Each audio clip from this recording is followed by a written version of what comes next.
Hildy is a bawdy, chain-smoking, 70-something former journalist who lives on the Upper West Side in an apartment that has a portal back to 1973. Time travel has rules, though, and Hildy breaks them by traveling back with healthcare aide Trista. Now both women will have to come to terms with their pasts before they lose their chance at having a future.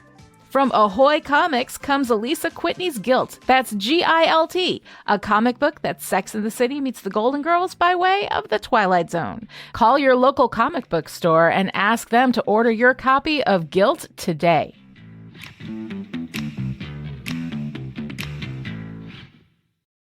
Welcome to Endless, a Sandman podcast from Chipperish Media. I'm writer, erstwhile DC Comics editor, and fackin' dungwit Alisa Whitney. And I'm story expert and fuddled jugbiter, Lani Diane Rich. Today on Endless, we are going to be talking about Men of Good Fortune, issue 13 from the Sandman comic book series. Men of Good Fortune was written by Neil Gaiman and illustrated by Michael Zulli and Steve Parkhouse.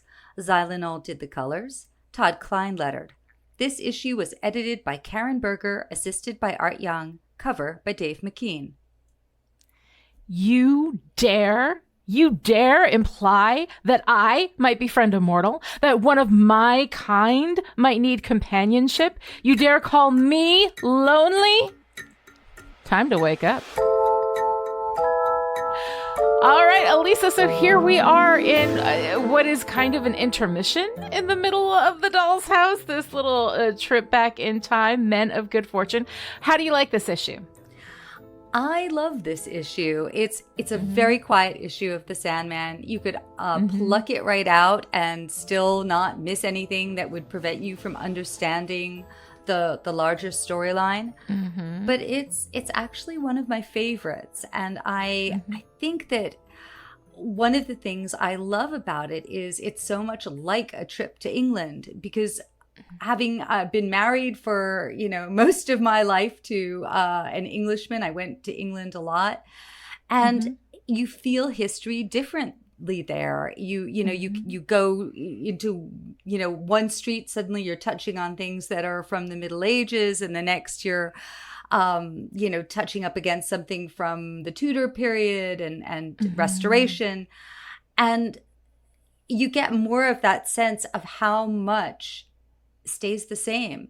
So I think that I think there's something about this issue that feels, because of all its time hopping, very timeless to me. Yeah, absolutely. I love this issue. It is a sweet short story. And like I said, it's kind of it feels like an intermission, like all of a sudden we're breaking out. Although I do think that thematically there are some links from between this and like the rest of what's going on. We're going to talk about it in a little bit. It definitely breaks up the momentum of the narrative, which may be why in the Audible version, this comes first at the beginning of Dollhouse before anything else. And it kind of serves in that version as something of a prologue. And then we move into the Doll's House, the regular narrative. I love Dream's humanity here. Like, he appears in the fashion of the time. And of course, how much of that is like he appears how he appears to the people around him? So that is he dressing up, or is he just like, is that just how people see him? I don't know, but it's kind of interesting. I like to think that he's dressing up because the bows on the shoes in 1689 are like freaking perfect. Oh, I just want to say, I think he's dressing up because if he were just appearing the way people saw him, wouldn't he have the white periwig because everyone else was wearing the white periwig? Maybe. I think that as an added element, that his outfits and his design is something that is deliberately done, like that adds just a lovely little bit of character to Dream in this. And I love that we visit with William Shakespeare. We've got Johanna Constantine who shows up. And in the end, the story isn't about what happens when we don't die. It's about what happens when we really live. And I kind of like that. All right, so let's get into the summary.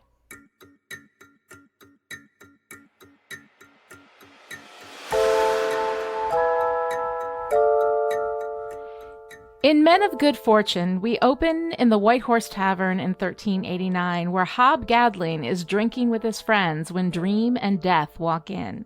Death wants Dream to actually interact with actual people. Dream isn't that interested until he hears Hob say that he has no intention to die.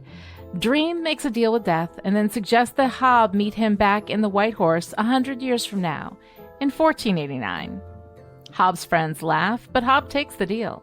And 100 years later, he meets up with Dream, no older physically.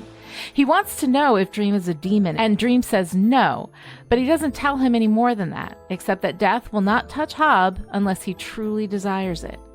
Hob says he's mostly been fighting in wars for the past 100 years and has started up a printing press, but it's too much work and probably won't last. He and Dream agree to meet in that place again in 100 years. In 1589, Dream returns to find that Hob is now Robert, and knighted to boot. Hob says he leaves for a while, then comes back as his own son. But now he has a wife and an actual son. He's rich, and life is what he always imagined heaven would be. Safe, enough food, good wine. Meanwhile, at a nearby table, a young William Shakespeare is talking to Kit Marlowe, bemoaning his own lack of talent. He wants to give men dreams that would live on long after I am dead. Dream asks about him, and Hob says he's crap. Dream approaches Will and takes him aside to talk. 1689, Dream waits for Hob in the tavern, but when Hob comes in, he's a mess, and the tavern has risen in the world and doesn't want Hob's ilk inside. Dream says Hob is his guest, and the tavern keeper allows it. Hob is already drunk. His wife died, so did his son. He lived too long in one town, and they tried to drown him as a witch. He took Charles I's side in the war, and that ended badly. He's hated every minute of the last 80 years. But when Dream asks if he's ready to die now, he answers with an emphatic no. Death is a mug's game. 1789, as Hobbs and Dream catch up on all of Hobbs' latest entrepreneurial pursuits in the New World, they are overtaken by Lady Johanna Constantine, whose henchmen hold knives to their throats. She says there's a tale about the devil and the wandering Jew who meet at that tavern every 100 years. Dream knocks out her henchmen and shows Johanna the ghosts of people she sacrificed. She is frozen in terror, and as Dream and Hob leave, Dream suggests that Hob stop enslaving people. It's a shitty thing to do. 1889. Dream says he employed Johanna Constantine to do a job for him in the intervening years. Hob says that he's met someone else who doesn't die, a fellow named Blood. And then there's Mad Hetty. Hob understands now that the meeting every 100 years isn't just so Dream can see what happens when someone doesn't die. He already knows. He suggests that Dream is lonely and just wants a friend. Dream is offended by the very idea and storms out as Hob tells him that if Dream shows up in 100 years' time, it'll be for friendship and nothing else. 1989. Hob waits in the tavern, listening to other people talk about art and politics and the end of the world. Finally, Dream walks in and Hob is surprised. He wasn't sure that Dream would come. Dream says it's impolite to keep one's friends waiting and asks Hob if he would like a drink. All right, Alisa, so let's start where we always start, right at the beginning, with this amazing cover from Dave McKean. The cover is this collage. It includes pieces of a clock face, all broken, but showing through what looks like a medieval manuscript written in like Latin, I'm guessing, but I don't know. Spanning over a segment of the bottom half is this kind of dim green and black photo of a bunch of skeletons next to each other, the image mostly in shadow. And this, like the broken clock face and the skeletons on a story about the evasion of death, I find really interesting, like as a commentary, because the skeletons, even though clearly skeletons would indicate death, have a lively look to them. They have like almost facial expressions, you know? And so the cracked clock, you know, the fractured timeline, and then this evasion of death while death always seems to be present even when it's alive. It's just such an interesting like visual representation of some of the themes that are going on in this issue. Absolutely. I think this may be one instance in which I think the cover is a little darker than the contents. Yeah. But I love it. I love that Latin manuscript and how there are little gaps where we can see a burning match showing through, and we can see this clock face as you've described underneath. And as you were describing the cover, I suddenly had this memory, which I can't remember how many years ago this was, 5 years ago, 7. I went to the British Library in London, and you can see some of the oldest manuscripts there. You can see a wonderful medieval manuscripts and samples of the Canterbury Tales and the original Old English. Oh no, sorry, Middle English, and Magna Carta, and so you see these old manuscripts, and at the same time, Dave McKean had done an installation on comics there. So it was all designed by him, and you could go in and see this very Dave McKean-esque, journey through comics and what comics could be. So I don't know why I suddenly thought of that, but that's what your description of the cover made me think of.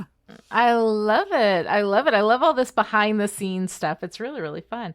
Speaking of behind the scenes, we have some new artists working on this issue.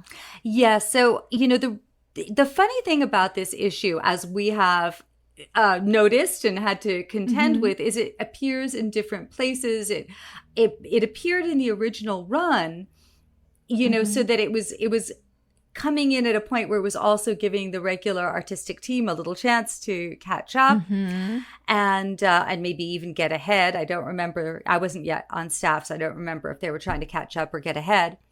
But, later on it was moved, in its placement, because it is kind of a standalone. Although, as you brilliantly noticed, there are themes that resonate throughout. But we do have a different artistic team. We've got Michael Zulli, who was penciling here, and we've got Steve Parkhouse, who is inking.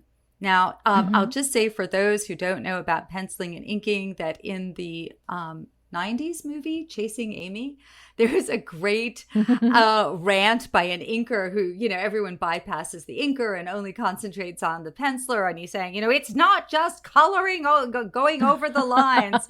And I have to say that in this particular fusion, I can definitely see Zulli, and I can also see Steve Parkhouse, both of whom are wonderful artists. So I'll say a little bit about both. Michael Zulli went on to work on more Sandman projects.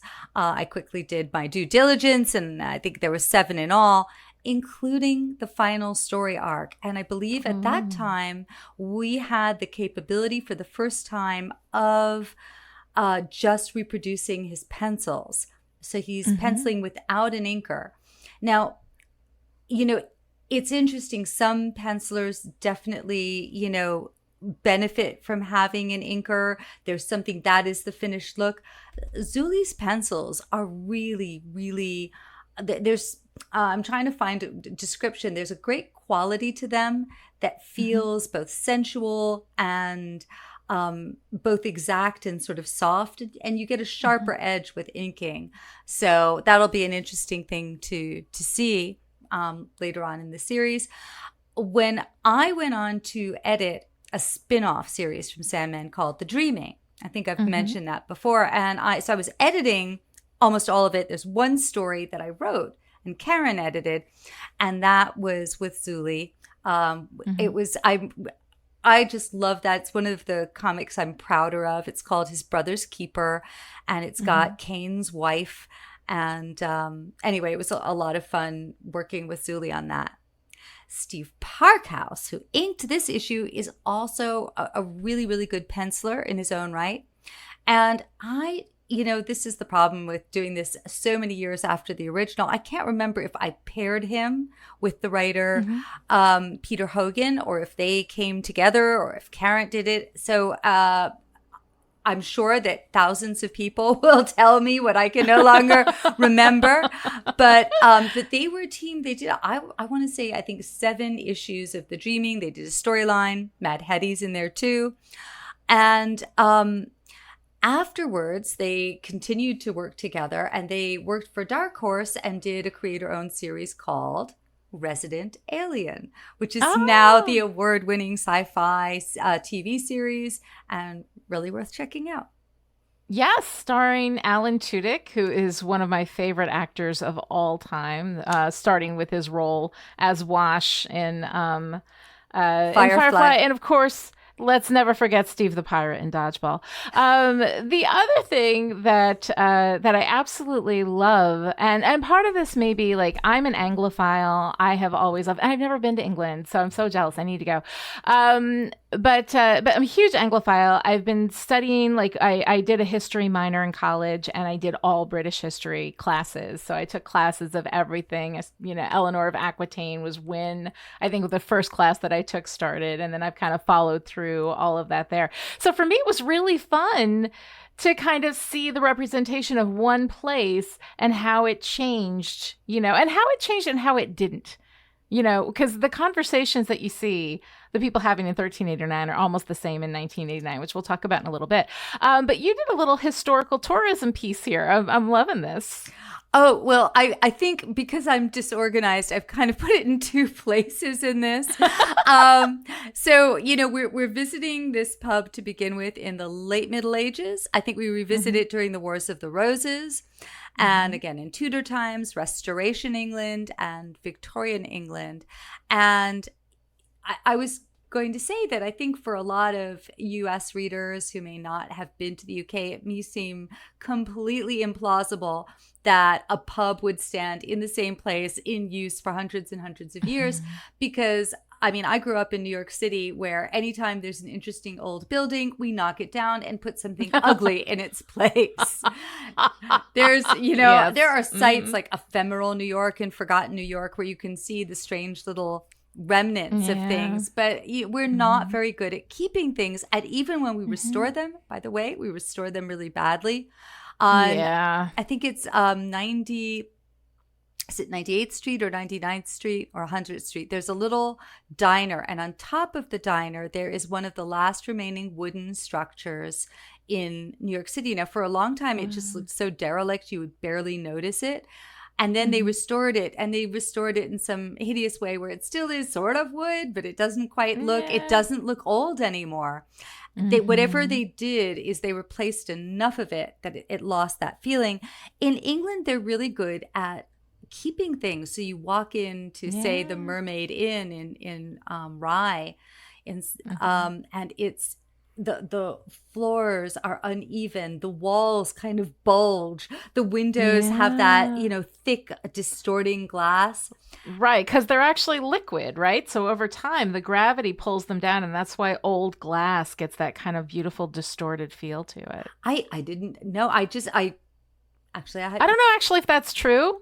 As I say it, I'm like, is that true? I feel like I read that somewhere, but that might not be true. So people don't trust me. But anyway, keep going. Well, yes, I love this whole ship of Theseus, right? Yes, that, how like, much can you replace and it's still right, and then it's not the thing anymore. Yeah, yeah. So I just know that there are so many places in England which really have remained in use for generation after generation. You can feel the haunting, and it's really funny because we love Victorian England, but Victorian stuff is so prevalent in the UK that it's pretty, you know, like that's modern stuff. Whatever. We have tons of that. So I think that part of it seems more natural that Neil would have written that.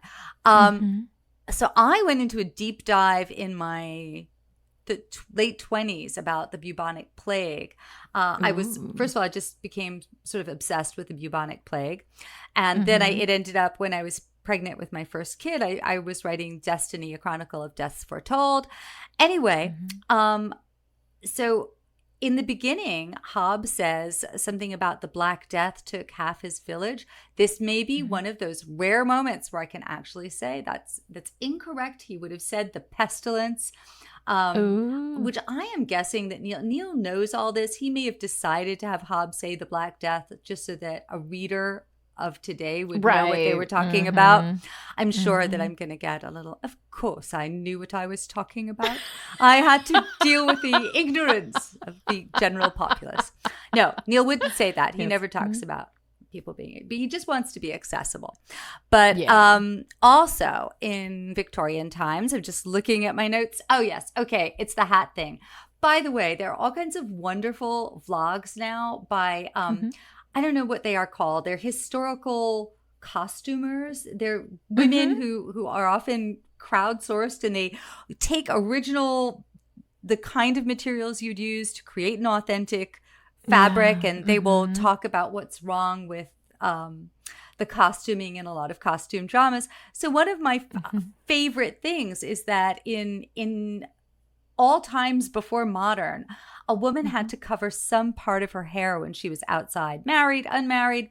You didn't go out bareheaded because that was considered indoor dress. And to send a message that your indoor signals when you're outside is to do what a prostitute would do.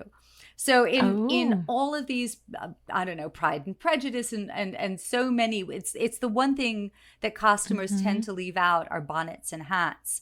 And it would be like, I don't know, having your boobs hanging out. Right.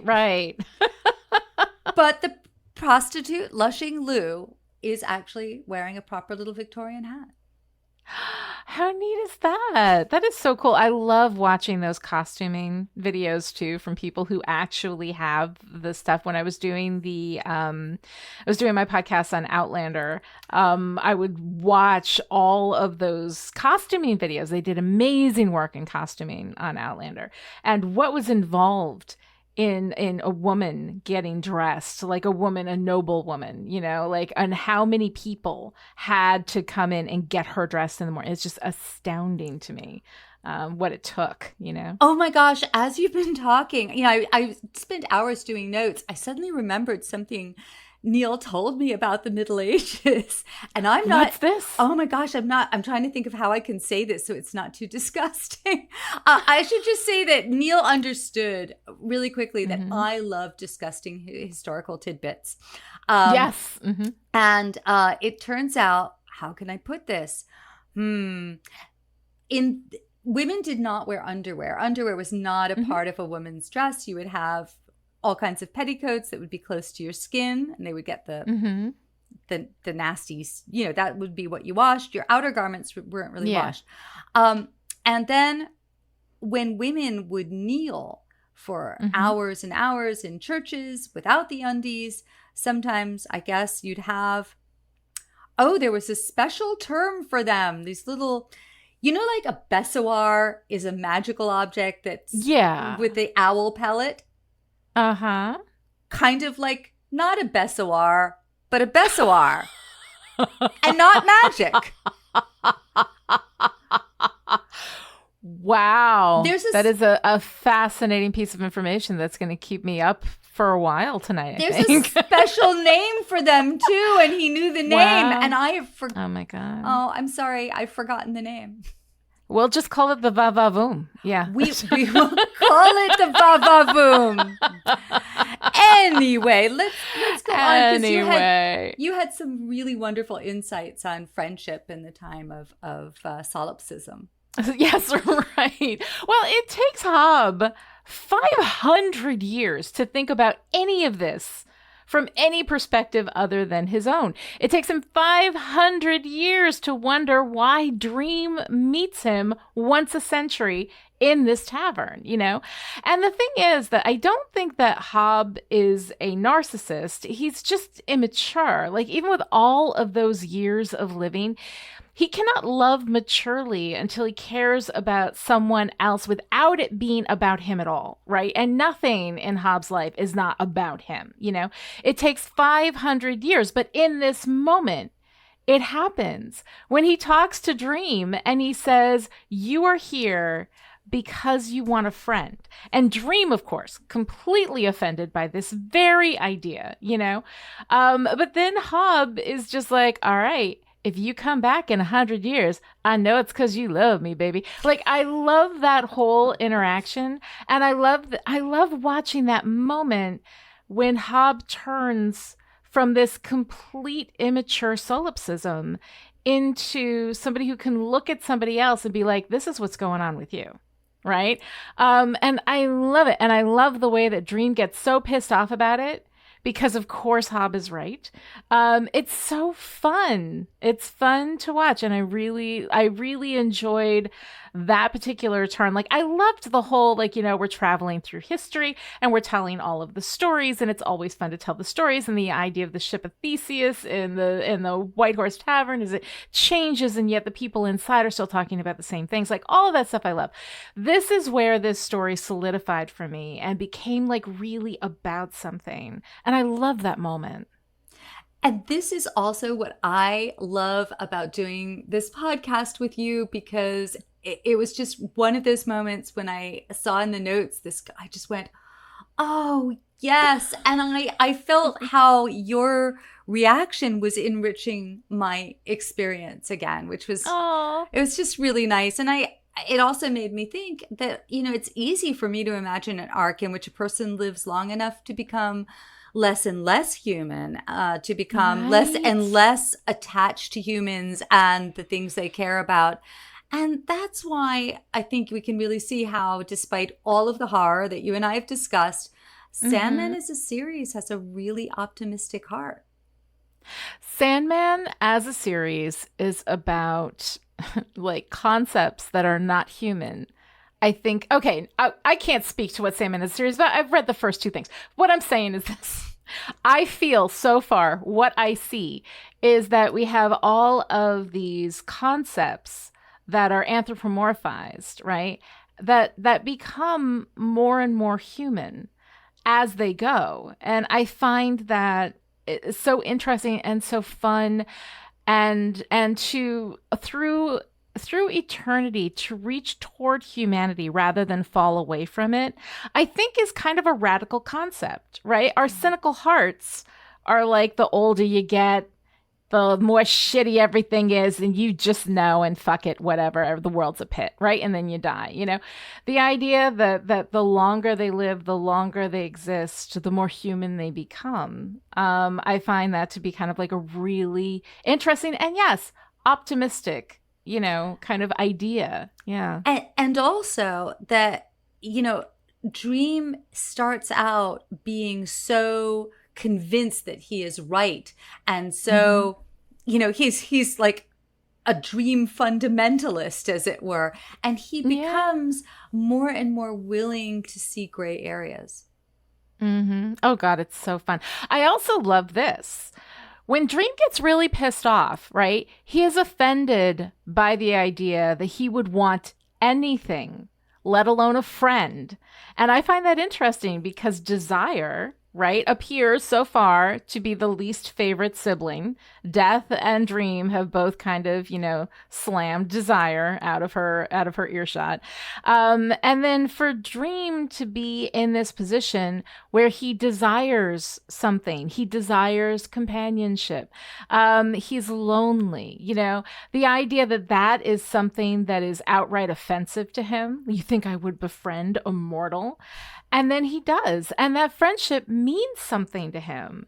And that, I think, the idea that something as humanly simple as love and affection between two people can completely upend Dream's sense of himself and what he is. I love it. I love it so much. This moment, I liked this issue before we got there, but it's that thing that just made me fall in love with this issue. Every week I say this might be my favorite issue, but I think this might be my favorite issue. Well, there's a special place in my heart for all of the one-shots. That it's not to say that I don't like the longer story arcs, but the one-shots are poems. And I really feel that. I also think, as I look at Hobbs' character, that, Hobb is not some great intellectual. He's certainly no altruist, but what he has is this stubborn resilience. And I think there's something in those characteristics that also resonates with Morpheus. Yeah, the Morpheus looks at Hobb and sees himself to a certain degree. I mean, we open up in the beginning with Hobb when he first grabs Dream's attention, right? It's because he is stubbornly saying, despite like the blatant reality that is around him, people only die because everybody else is doing it. Like, if you just decide you're not going to do it, you don't have to do it. Like, that is so phenomenally stupid. And yet I think there is something in Dream that sees that like brazen stubbornness, and digs it, and wants to see what happens to this guy. And he dangles death over him. He's like, death won't touch you unless you want it. And then when he's miserable, when Hob comes in, drunk, disorderly, a mess, he's hated the last 80 years. And Dream is like, you want to die now? And Hob's like, nope. What does he say? That's a mug's game or something. It's so fun and delightful and just crunchy and interesting. I love it. But of course, one of the things that, like, everybody looks at fiction through their own lenses. And that's one of the beautiful things about fiction, is that you can, in the same way that Dream appears to everybody a reflection of what they expect of him or whatever. I think that happens in fiction too. And so one of the things that I constantly see is the ways in which Dream's captivity and trauma response kind of inform the difference, right? There he is in 1889, 20 years before he gets captured, right? And he's like, I don't need friends. I don't need a mortal. I don't know what you think you're doing. I'm not lonely, right? And then he gets put into this cage alone for, what was it, 70 years, right? So he has that captivity. He's completely traumatized, So every meeting in this whole storyline, except the last one, is pre-captivity. And the last one, in which he fully refers to Hob as a friend, an idea that was so offensive to him, is the only part of that story that takes place in our present storyline. And I thought it was interesting because I'm like, why at this point pause the narrative to tell this tale of friendship and what it means? And I mean, yeah, definitely, like you're talking about, part of it may be just that, like, you're laying down track as the train is coming, and sometimes you got to put down the track that you have available, whether it's the track that you would have wanted to put there or not.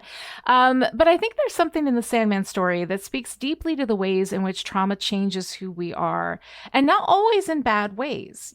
Dream's trauma opened him up to connections with other entities, be they endless siblings or inhabitants of the dreaming or regular old humans. And in the middle of this story, in which everyone is traumatized to a degree, Rose, Jed, Miranda, Unity, Lita, this story sets a thematic stage. This story sets the thematic stage for kind of like examining how all of those different traumas play out, which I think is really kind of interesting. So when you look at this thematically, it kind of does sit nicely as an intermission, but an intermission that sort of opens up a greater context over this particular story arc that we're in right now. I just thought that was such an astute observation on your part, and I don't know that I had recognized it as clearly, but yes, of course, that makes so much sense, that the Sandman, who is willing to acknowledge that Hob is a friend, is, the anthropomorphized concept, who, who's already been through this trauma. And in that sense, it's not merely the passage of time that changes us. Yeah. You can go a lot of years with nothing happening that fundamentally change who you are or how you see the world. It is when you are tested, and tested, ideally, when we talk about creating character and showing character making deep choices, it's always by putting pressure on a character where they are most vulnerable and really, putting that stress on them. And I think for Morpheus, loss of agency is such a huge stressor. He, there are all kinds of things you could do to him that wouldn't bug him. Solitude, I don't think that would be, that wasn't the issue. He was not so upset at being alone for all that time. It was the loss of agency. Yeah, which I really love that. And it's so fun. I think God, that moment where he comes in and he says, I've heard it's impolite to keep friends waiting. And I was like, oh, like it's just such a, like, every time he has one of these like deeply human moments, it just like gets me in my feels bone, I'm just like, oh, it's so sweet.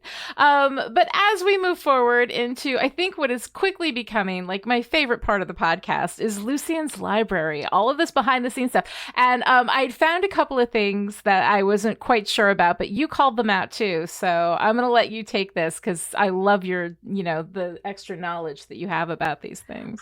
All right, let's see. I'll start with Lady Johanna Constantine. She is Neil's invention. He built on, the charismatic, narcissistic, manipulative occultist that Alan Moore created in Swamp Thing by making Constantine part of a family of sorcerers. Johanna reappears in a later issue, which Neil must have known already because Morpheus says, she undertook to fulfill a task for me and succeeded most admirably. And so that is, it's funny because we'll talk about it later. That was in my run. And he always blamed me for pinning him down in a letter column for what the next issue was going to be and making him scurry to do the research to write it after that. I love it. It was my job. As Dream has his responsibilities, so did I have mine. And you carried them out beautifully. After seeing Johanna Constantine, I was so intrigued by this interaction, by this character. And I was like, oh, I want to see her again. And so then when he came back and said, I had her do something for me, I was like, oh, is this something that is before this? Like, again, one of these things that he's every part of the pig, one of these things that he's weaving in. And now, like, as I did the research, realized that was something that he was building himself, that this was kind of like a new part of this lore that gave us that history of the Constantine, family line. And I am very, very excited to see when she pops up again because I liked her. I mean, she was, clearly up to no good, trying to threaten them and figure out what was going on. But yeah, I digged it. I dug it. There has not been such a badass in blonde ringlets since Nellie from Little House on the Prairie. I'm telling you, it's pretty great. So there was somebody else immortal yes. that Hobb mentioned. And this is something where Neil, there was a thread on DC continuity and Neil's continuity on Twitter. And then at Alex K said, I wrote an essay on continuity. And Neil said, Alisa ought to read this because she's not so good with the continuity. No, he didn't say that, but he thought it, I'm sure. And so I went to look at this essay and I thought, oh my God, what an incredible resource. We're going to link to that in our show notes. But anyway, so when Hobb mentions blood, he's mentioning Jason Blood, the human host of the demon Etrigan. Etrigan, the rhyming demon. Yes. Jason Blood, we'll see him again. He's the human host of the demon Etrigan. I don't know, maybe we'll cut that. I like it. All right. So anyway, that is, and the reason that Jason Blood doesn't always recognize Hobb is because I think Merlin has been screwing with his memory. Oh my goodness. Well, that in itself sounds like a fascinating story. This is another area of DC Comics, but again, like I love pulling that in, having that natural, and this being, of course, central to Hobbs' insight that you already know what happens when somebody doesn't die. We got Mad Hetty too, right? There's a reference to Mad Hetty. You already know, so that's not why you meet with me. Yes, It's really being put to purpose. I just want to say, as an aside, though, that I love the whole idea that there are like a branch of rhyming demons in hell, and I if there is a hell, I want briefly at least to visit the rhyming section. I think so. I think if you're going to be sitting in hell, you might as well have a little fun while you're there. It's a lot of people who know how to have a good time. Okay, talk to me a little bit about fairies and Shakespeare. So right at the beginning, we get Morpheus trying to say something about the fairies being about to quit this realm forever. And Death says, hush, we're here for people. Listen to the people. But that is a little delicious Easter eggy nugget. That is it an Easter egg if it's before? Is this a seed? Is this an Easter egg? Is this an appetizer? You know what?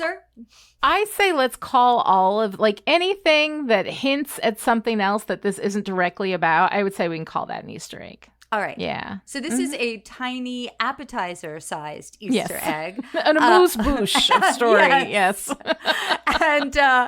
And then again, we get the bargain that Dream makes with Shakespeare. And so both are going to come together in a future standalone issue, Midsummer Night's Dream, which won the World Fantasy Award. So it's okay. Oh, it's all right. It's all right. But this kind of seeding that Neil is doing is what makes this hang together so well. I mean, you think about the fact that this was done as serialized fiction. You know, he doesn't have the luxury of going back and putting, that's what I do. And so many writers I know, you write something and you figure something out and then you go back and you drop it in. But this had to be dropped in during the, first run. And that is what makes this hang together just so well as a collected series. Well, yeah, he picks those threads up and then he weaves them through. And I also really love, too, that we've basically got an Algonquin round table in the White Horse Tavern throughout time. We start with Chaucer, we move into Marlowe and Shakespeare, who at least were there at the same time. But it just seems like we've had so many, like we've had all these, really interesting figures kind of like just dancing through this space over time. I like it. Yes, and this you're again noticing something that I love, which is in these one-shots, you often get commentary on writers, on storytelling, on the ways in which writers struggle and writers succeed. That will really come to the fore in another standalone, which is called Calliope, which is going to be wonderful and problematic and all those great things. But yeah, so I love all the writer stuff, and I have more. And then people who don't know, you created the wonderful template for our scripts, and there's all these little, I get the purple, and there's all these purple things, and I had so many things to say about the historical that I ran out of purple. Oh, you can always copy paste and do more. Anyway, it doesn't matter. But yes, we've got all of these little historical things, and I am dying to have you talk about all of this because I love the research that you do. Is so terrific. I mean, for somebody who was there for it, like you do as much research as if you didn't already have the street cred from being there. And I love it. Well, I think that if we had been doing this 20 years earlier, maybe I wouldn't need to. It'd be all off the top of your head, right? Yeah, I think a lot of times, I know there was a time when I clearly remembered all of that.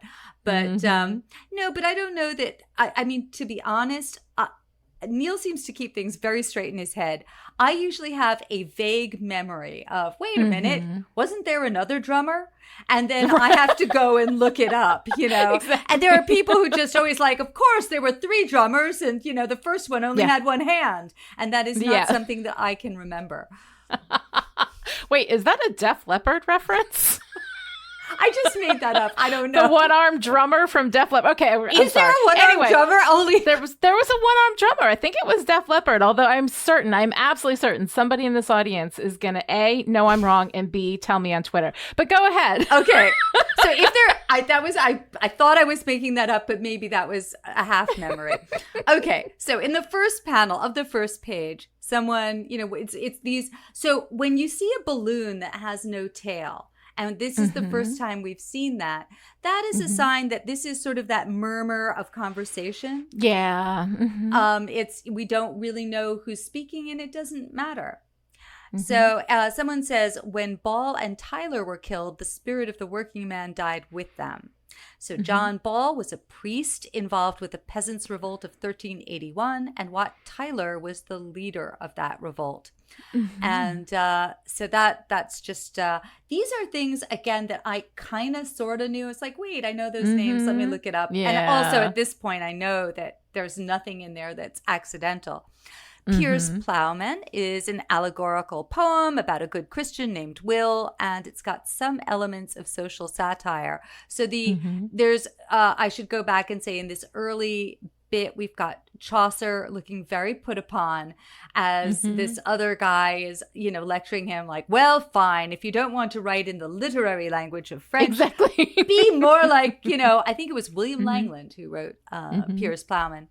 But the difference with Chaucer, of course, for those who don't remember, or I was horrified. Some years ago, I was riding on the subway to work, and I saw a teenager with a copy of Chaucer that she was obviously reading for school, and it said, the abridged or edited version. I said, Ugh. excuse me, can I look? And I looked and I opened it up, for the Miller's Tale to see, the eclap to fart line, and I said, oh no, they've edited out the very things that would make you like this. I said, listen, you don't know me, but let me explain what you need to do. You need to get yourself a proper copy of this. Oh my God. And so I just recently binge watched The Chair, that series Oh, so did I. Oh my God. So much love. So this is so good. This is about academia, and we've got this bawdy wife of Bath, kind of earthy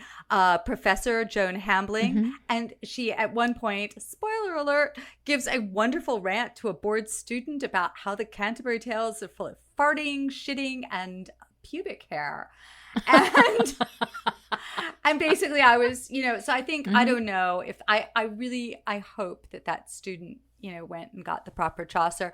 But anyway, I think that what's funny is there's this, there's somebody lecturing Chaucer on how to be a better commercial writer, which is... Yeah, exactly. And the thing is that Chaucer was, like bawdy and quote unquote lowbrow or whatever. But we remember who Chaucer is now. Like people still go back to Chaucer. We're still reading the Canterbury Tales, and, William Shakespeare is a very similar kind of thing. Like, he wrote for the groundlings. He wrote, for the people that were up front and that, and he made these, really, really bawdy jokes, and it was something he wrote to appeal to everybody who might have been in that building, no matter where they were.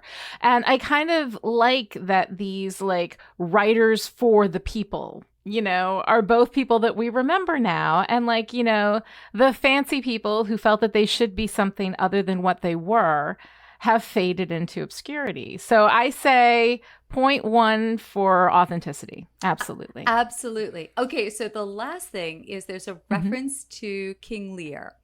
And I actually saw King Lear for the first time performed this summer with, what is the name of the actor who played the crazy guy from Taxi? Yeah, it was also the professor. Christopher Lloyd. Christopher Lloyd was King Lear. I was Doc from Back to the Future. Oh my God, I love it. It was very, very good. Anyway, and I realized, which I wouldn't have when I was younger, that King Lear is actually a play about dementia. But that's another topic. Anyway, so when Hobb mentions King Lear, he says they had Mrs. Siddons playing Goneril, and they rewrote the play to have a happy ending. Now, what I had learned, I can't remember when I learned this, but not that, maybe 5-6 years ago, was that in the Restoration period. So just going back, this, that there was a civil war in England for a while. Oliver Cromwell was in, and it was super religious. They banned all theater for 20 years. And when the Merry Monarch, Charles II, was brought back to the monarchy was restored, they were like, we're going to have all body all the time. But they hadn't had a lot of plays written because there wasn't any, that was not a good career to have during Cromwell's England.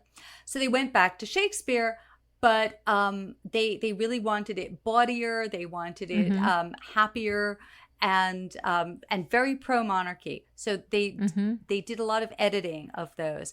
Now, I hadn't realized it continued as long. I knew that Restoration was a little bit earlier than this period. It was so that Charles II came back, I guess, 1666 or so. Around there. But I guess this, and this is when women began acting on the stage.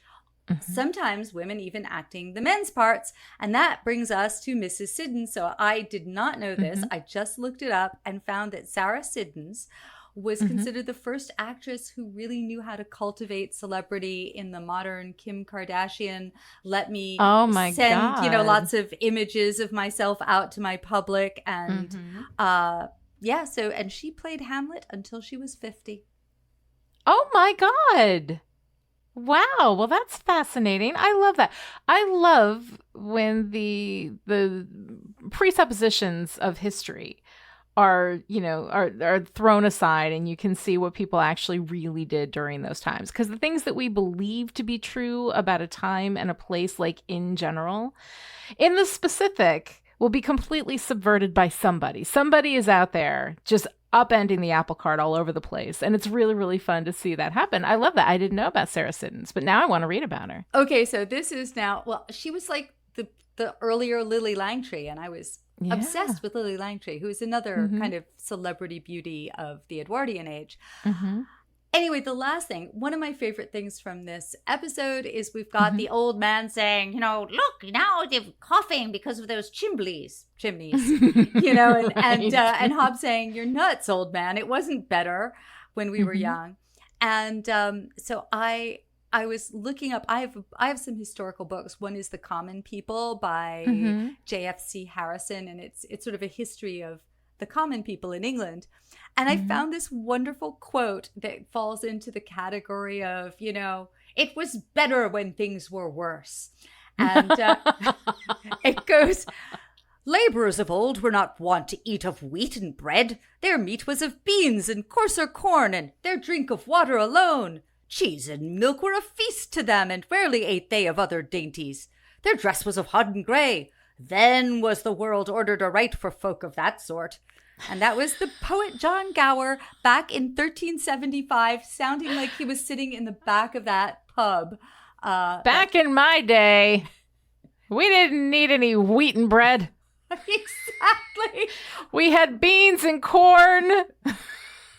That was the old fartiest of old fart things to say. I love it as much as things. And, that's the wonderful thing, too, because as much as things change, they don't change at all.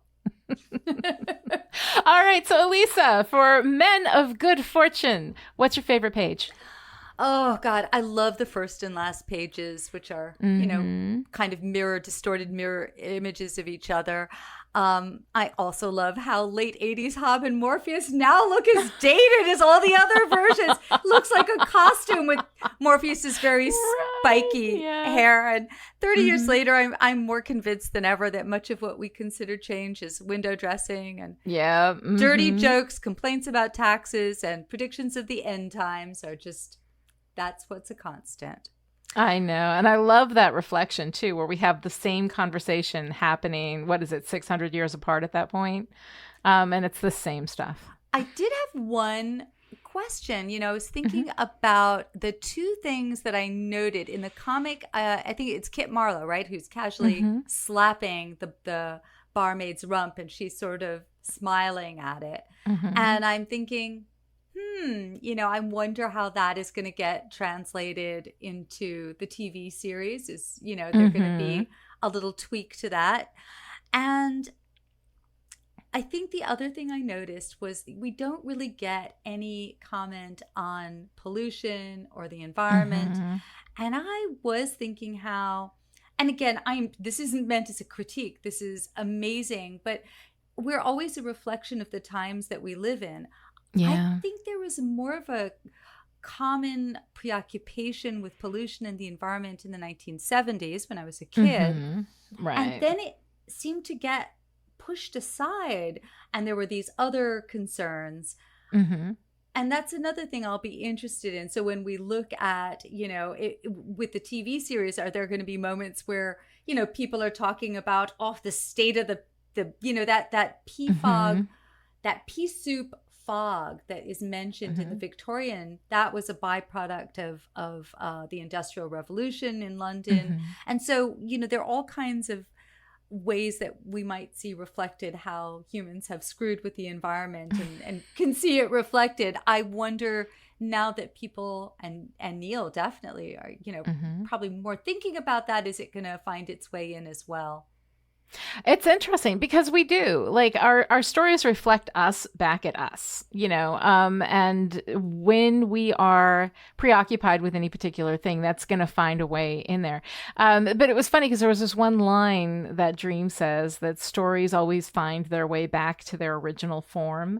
And I think that that's interesting because there could be, a big feminist moment where he slaps her on the ass and she slaps him in the head or whatever, and doesn't take it, right? And we could see that now. But the original form of a story it always comes back to what the story is about. Like the little details, the little minutia of our lives and the things that we are concerned with at any given moment in time is one thing. But the core of the story is always going to be the same. And I thought that was kind of interesting, when he was talking about the changes that were made, and the story always returns to its original form. And that's kind of an idea that I feel like there's more there than I necessarily have processed yet, but I'm definitely going to be coming back to that idea as we go.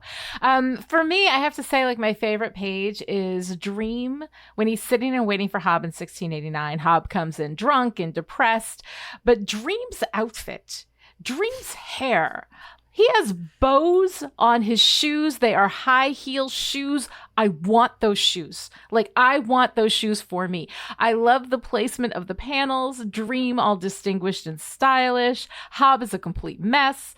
It's just, I think, my favorite interaction with the two of them, is Dream is so buttoned up and so perfectly coiffed, and then Hob is just a complete and total, mess of a human from somebody who had been doing so well before, and we would see him do well after. This is just a low point for him. It was a rough 80 years, and I kind of love it. I especially love too when Hob was like, I came back too soon, or I stayed too long and they tried to drown me as a witch.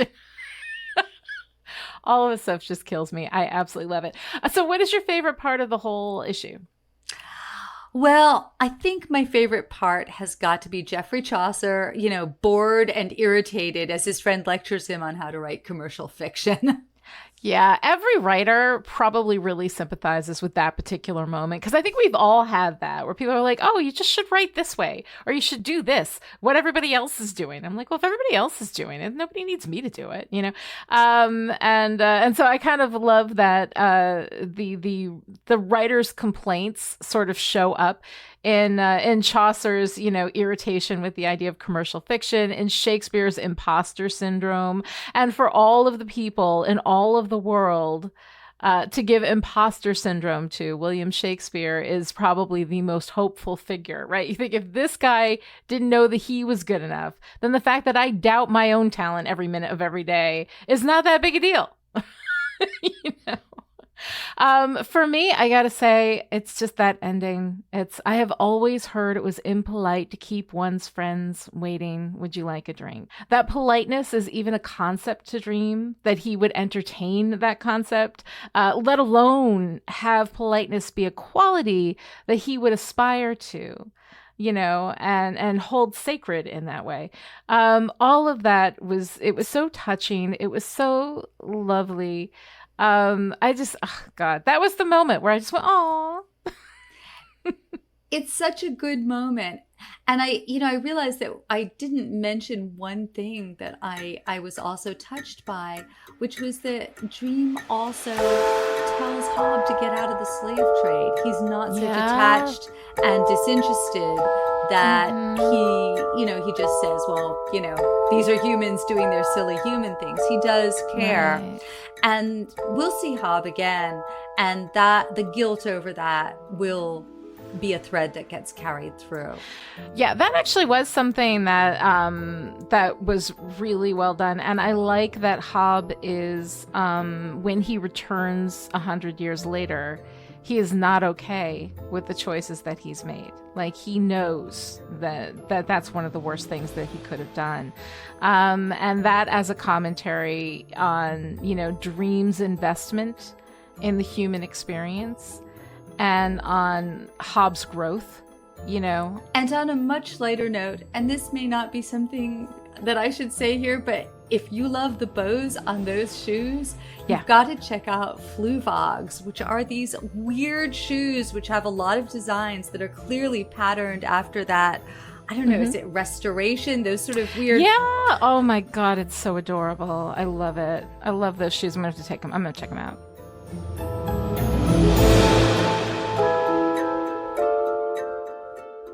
All right, if you enjoyed this conversation and would like to join in, connect with the show on Twitter. Follow @Chipperish and use the hashtag Endless Podcast, or send your comments or questions to endless@chipperish.com. This episode of Endless was brought to you by the Chipperish media producers who support us on Patreon at the power producer level. These people are the reason why Endless is coming to you free and ad-free right now. So thank you to Abby, Alice, Christina, Erica, Kevin, Kristen, Michael, Rose, Sarah, Shelley, Stephania, and Stephanie. And this week's special message for our power producers: are you hunting for rabbits again, Friar? To find out how you too can support Chipperish Media, visit patreon.com/Chipperish. Other ways to show your support? Write a great review on Apple Podcasts. Tell your friends about the show, or scourge the bad, revolting stars. This episode of Endless was edited by Chipperish content editor Jack Cram. Jack, you have everything to live for and nowhere to go but up. We'll be back next time with Collectors, issue 14 of the Sandman series. Until then, I have always heard it was impolite to keep one's friends waiting. Would you like a drink?